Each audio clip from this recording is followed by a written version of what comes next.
26 નવેમ્બરે બંધારણ દિવસ. ભારતનું બંધારણ ઘડવામાં 2 વર્ષ 11 મહિના અને 8 દિવસ લાગ્યા.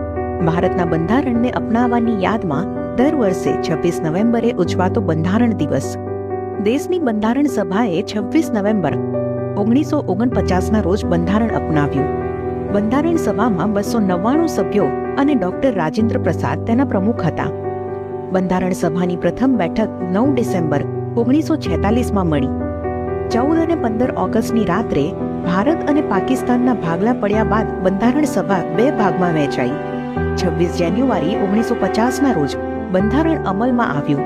આ દિવસની પ્રજાસત્તાક દિન તરીકે ઉજવણી. ભારતના બંધારણના ડ્રાફ્ટિંગમાં ડોક્ટર B.R. આંબેડકરે મુખ્ય ભૂમિકા ભજવી.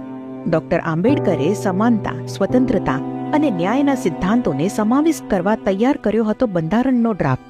બંધારણનો હેતુ તમામ નાગરિકોના અધિકારો સુનિશ્ચિત કરવાનો હતો. ભારતનું બંધારણ વિશ્વનું સૌથી લાંબુ લેખિત બંધારણ